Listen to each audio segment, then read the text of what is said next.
Hi, this is Jar, Citizen Gamer. I want to talk to you today about why I support Elite Dangerous and also show you some footage they had today on their live stream. They showed the new ground buggy vehicle that's going to be in the game, and I had some fun with that as well.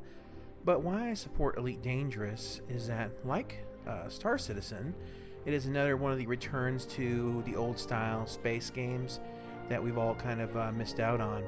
And one of the things that is great about Elite Dangerous is its freedom, the ability to go to so many places. And they've been adding more and more things to it. Now, when it first came out, there really wasn't a lot in the sense of things to do, but they've been listening to player feedback and suggestions, and they've really added a lot of things to the games. They've added factions, they've added events where players can go out and help build something like a large ship or a station, and these things are built in stages. But the thing is that with Elite Dangerous, it's really kind of a love-hate thing. And if you like to feel like you're really just kind of out there and just do your own thing, even in the online world, there's enough space out there for you to go do your thing. Do whatever it is you want to do. You want to do mining, you want to do bounty hunting, which is mostly what I do because it seems to be the most lucrative thing. Just go out to a asteroid field or something like that and hunt down wanted targets or whatnot. The only thing I don't like about that is it seems to hurt your reputation. So you kind of have to supplement it by taking normal missions like deliveries or whatnot, because doing too much bounty hunting in, say, asteroid fields can actually cause you to lose a lot of rep with the alliances and factions, which is something I think they need to fix, because bounties should not hurt that reputation. But I love the variety of the ships. I love the simplicity of them. They're not as complex as Star Citizens at the moment, but they're always adding new things, and they're going to be adding with the expansion this year, besides the procedurally generated planets, which they even have figured everything out down to the tectonic plates.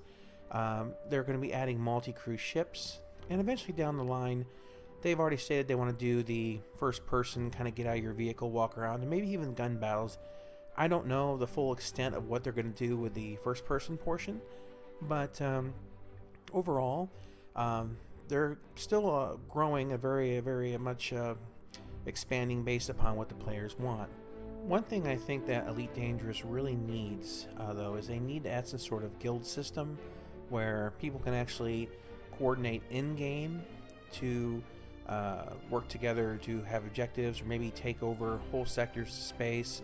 There's enough room out there. There's really no reason not to give people that ability.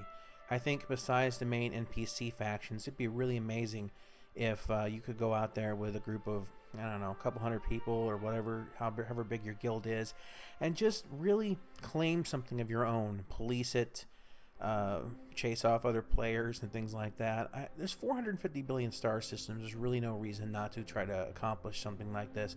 Enough room for everybody. They have added a nice new feature like Arena Commander. They have the combat arena. They have basically where you get a ship. It's not your own, but you can make money in it, gain ranks all the way up to elite status, and take that money and bring it back into your experience and use it to actually get new ships and such of your own within the game. Now, I haven't tried it yet. There's a lot of things I'm trying to review or look at right now, so I've been pretty busy in that regards. But from what I've seen so far, it is amazing. Now, one thing that Elite really does have going for it is its controls. I mean, where I was talking about how Star Citizen right now has some of the worst stick implementation I've ever seen, and it's alpha. They're going to be making adjustments. Elite Dangerous feels right out of the box, and that's because they spent so much time when the game was in development listening to player feedback. Now, there's two modes of flight in Elite Dangerous. You have your standard assist-on flight, which feels a lot more like an atmospheric flight model, more like a traditional X-Wing or an atmospheric flight model, but you can disable that. And once you turn off the assist, you're really kind of into a full Newtonian model. Another complaint people sometimes have is that the ships often turn very slowly compared to something like Star Citizen, but The ships are massive. Even the smaller ships are larger than, or well, about the equivalent of a medium-sized ship on up to some of the largest ships that you have.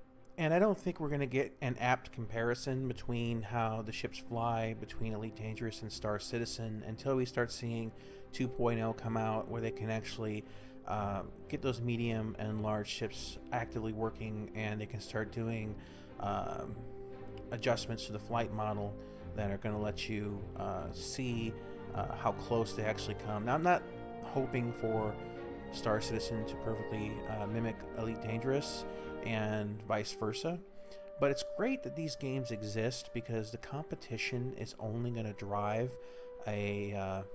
both of them to implement ideas maybe one another give. Elite Dangerous also has a really nice interface inside the ships. It's very clean.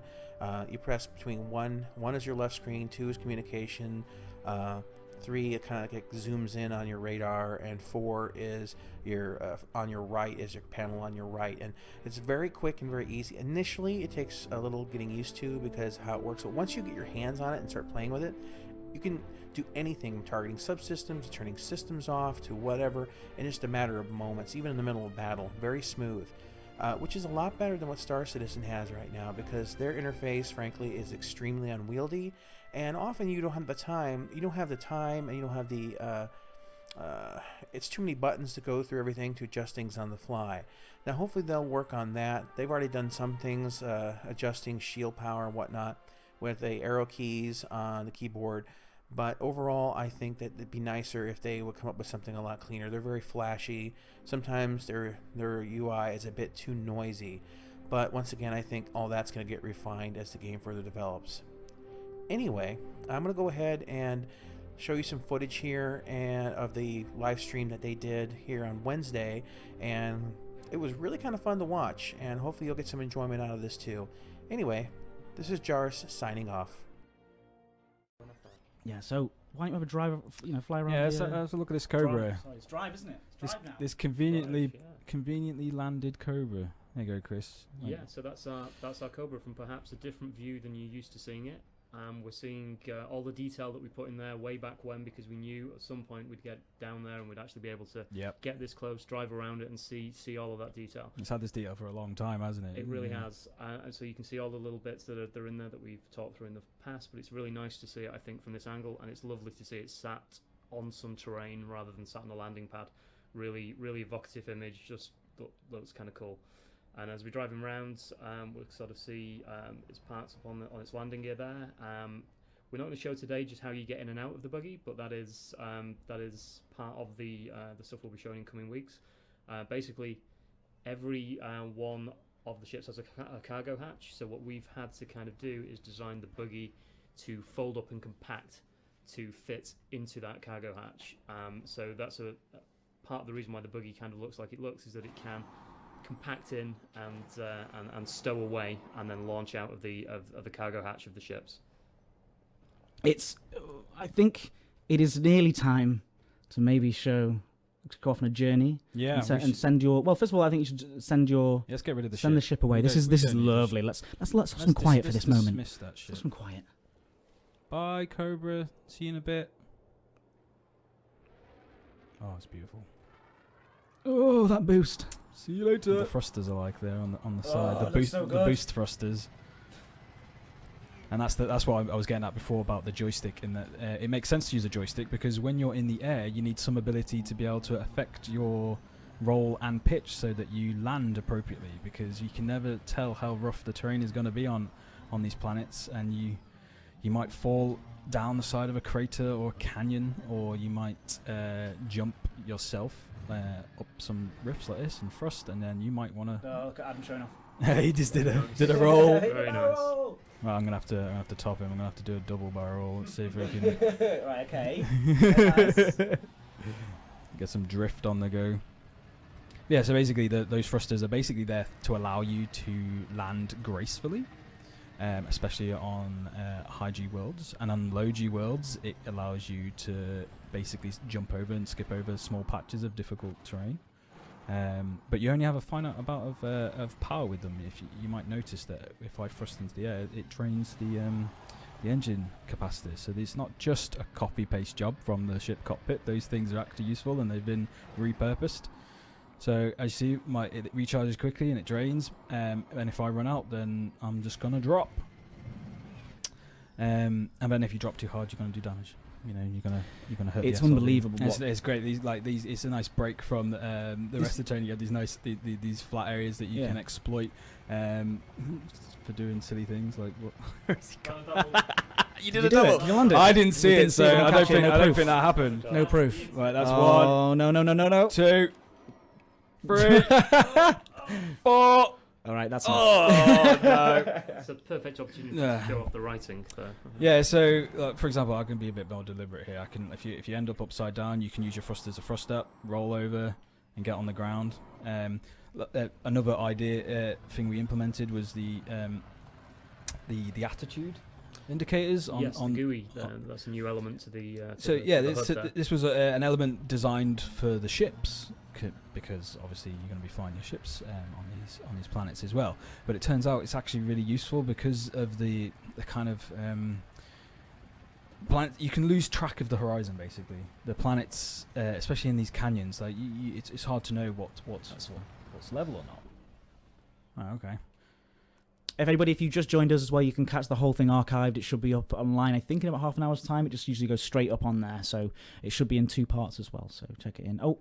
There she comes. I wonder where she wants to land. Oh, there she is.